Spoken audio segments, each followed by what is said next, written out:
Good morning, Tip City. Good morning, Tip City Church, and welcome to Good Friday. And I am missing you guys like crazy, but I'm glad to be with you this Good Friday morning.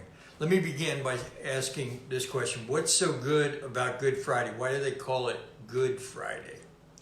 Well, good has been in the past a word that was used as a word that meant holy. And so, in essence, Holy Friday. But the overall reason for Good Friday is that what Jesus did on the cross this day, in the sacrifice that he made in giving his life for our sins. And so in that way, it's ultimately a very good Friday for all of us. Here at the church, at Tip City, when we started this Lenten season, we started it using the metaphor of baskets, and my wife Kathy has been weaving these baskets through the whole season of Lent, and they are now done. And for Good Friday, they are staying with the whole idea of black and veil. They are under this black veil, and just representing Jesus at the cross and then in the tomb for that time. But I am so excited to reveal them on Easter during the services, and so I want to welcome you first of all to consider, if you're just listening to this, join us on Easter morning at 10:15. tipcityumc.org, and then that'll lead you right to YouTube or our Facebook channel, and love to have you there and enjoy with us. So I'll reveal these baskets at that time, and then we'll just enjoy a great Easter service together. But this is Good Friday, and I want to take a second and run through what this day was for Jesus according to the Gospels, Matthew, Mark, Luke, and John. And sometimes I hear these on TV. I hear this week on TV in different ways. I hear it in sermons, and it's kind of a jumbled mess sometimes. But let me go through real quick a scenario of what Good Friday was for Jesus. It started early, and I have on the whiteboard here just kind of things that symbolize what that day was for him. It started up here in this left-hand corner, representing the Garden of Gethsemane, where Jesus prayed after the Last Supper. It was very early on Good Friday. It may have even been late on Thursday night, but they were in the garden, and Jesus prayed, and the disciples fell asleep, and then this is where Jesus was arrested. And when he was arrested, all four of the Gospels talk about the scenario of what took place on that day leading up to the crucifixion. And after the arrest, he was taken by the guards to Caiaphas, the high priest. And so he went from the garden. The guards took him to the high priest, the house of the high priest. John talks about the book of John talks about the fact that he went to the father-in-law of Caiaphas, the high priest, but then ultimately was standing before Caiaphas and the Jewish leaders. And they were taken to his house, and there was a courtyard at his house. Peter couldn't get into the courtyard, but it says in John that he knew the high priest, so he was allowed to go in. And then he came back, John did, and got Peter and led Peter into the courtyard. While Jesus was in the house before the Sanhedrin and before the elders and Caiaphas, Peter was out in the courtyard. This is where Peter denied Jesus 3 times and was by a fire in the courtyard, all while Jesus was inside. when the rooster crowed, that kind of gives us an idea that it was probably in the 4 a.m. to 5 a.m. time range that this was happening on Good Friday. It was inside that they were questioning Jesus and kind of having like a mock trial among the Jewish leaders with Jesus there. And from this moment on, this is where the abuse of Jesus started. And then it just continued to accelerate. But right here in the courtyard, they made a decision. They were going to kill him and they were going to execute him, but they did not have the authority to execute him in a public way, in a regular fashion. They would have, had they done it through Jewish ways, they would have stoned him just like they did with Stephen. But they decided to take him to the governor, the Roman governor Pilate. And so from the courtyard, there was abuse that started right there, and then they took him over to Pilate. And this is where Pilate just starts questioning him. He's brought out. The Jews can't go into that area with Pilate, so he comes out and meets them and begins to ask, why are you bringing him? And then he takes Jesus on in with him to his palace and begins to question Jesus. And he can't find anything wrong with Jesus. And throughout the whole scenario, Pilate just keeps saying that in all of the Gospels. I find nothing to accuse this man to cause him to be sentenced to death. But the Jewish leaders keep raising their voices and shouting. He is causing all kinds of upheaval in Jerusalem, and they were demanding his crucifixion. It's right here that in the Gospel of Luke, they said that he started in Galilee, and Pilate heard that and realized that he was in Herod's jurisdiction, and King Herod. So in the Gospel of Luke, not in any of the other Gospels, but in the Gospel of Luke, it says that Pilate sent him over to Herod, King Herod. And King Herod was in Jerusalem at that time for observing Passover and all of the crowds that were there. He was helping in crowd control, basically.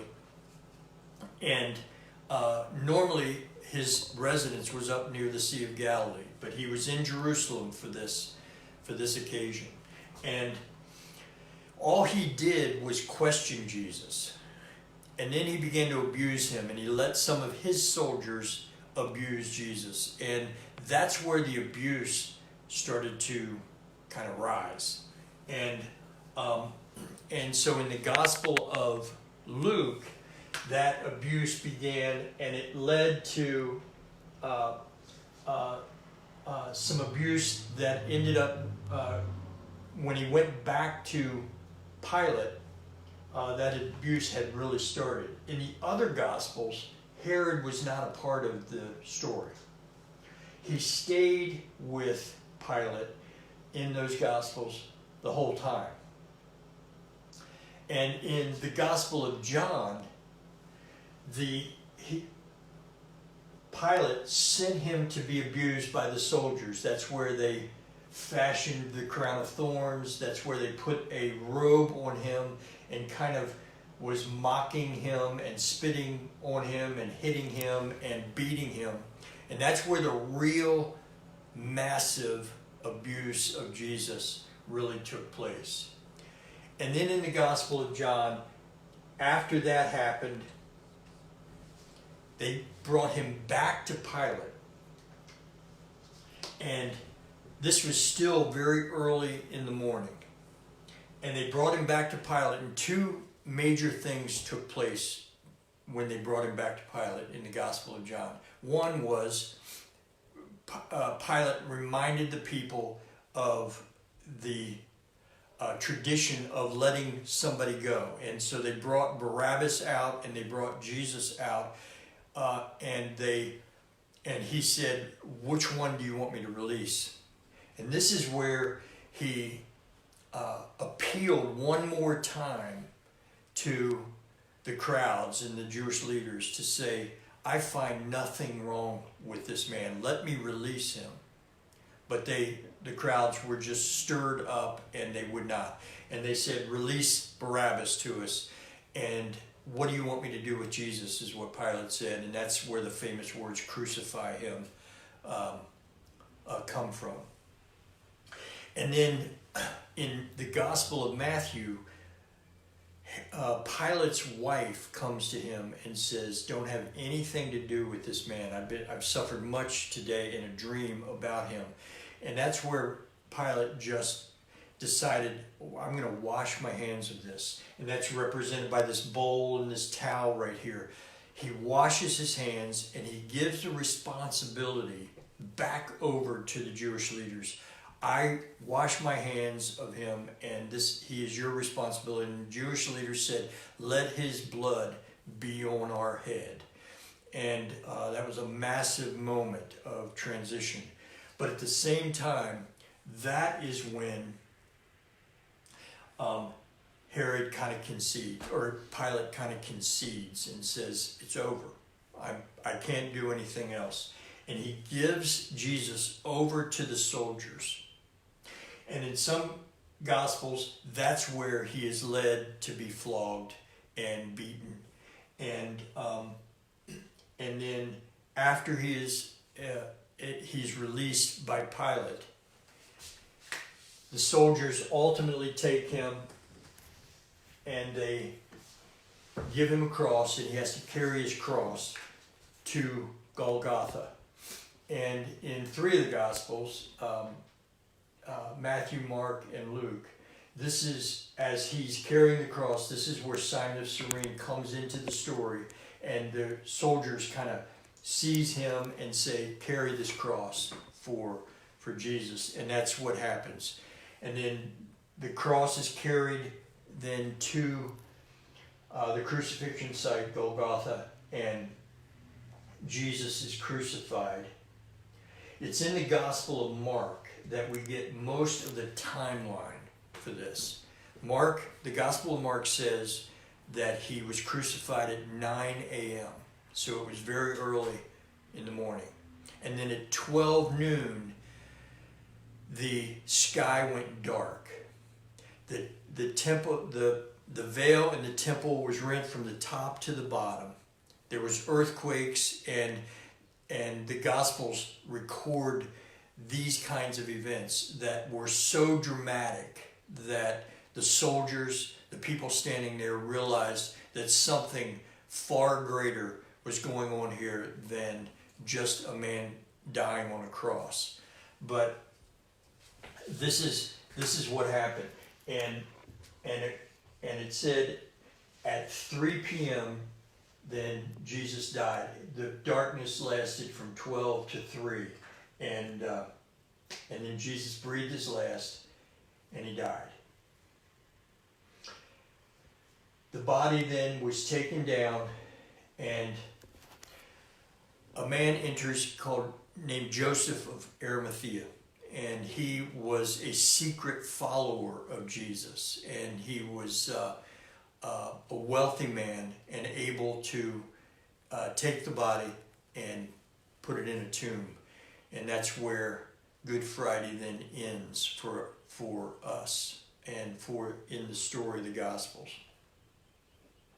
It's massively graphic and massively dramatic ending to a life that was nothing but giving life to other people. But it had to happen so that Easter could happen, the resurrection, which we will celebrate in just a few days. So in commemoration of Good Friday, I want us to go dark. I want to challenge you, and we're going to, technology is going to go off. We want to challenge you to go dark, to stop thinking about the coronavirus and everything for 24 hours. from right now until noon tomorrow to shut off your computers, to just walk away from them, to take nothing but emergency calls if you have to set your phone down, and to set your focus off of the quarantine and onto what Jesus did for us for the next 24 hours. And give God time to just think through with you what that means to you, what that means to me. And that's what we're going to do. So we'll do that for the next 24 hours, and then I'll see you on Sunday, where I can't wait to see you face to face, but that's not going to happen yet. But I will see you on Sunday. Tune in at 10:15 as we kind of get started, and then we'll start the service at 10:30. tipcityumc.org, and then just follow the prompts to YouTube and or Facebook, and join in the service. Wait to see you there.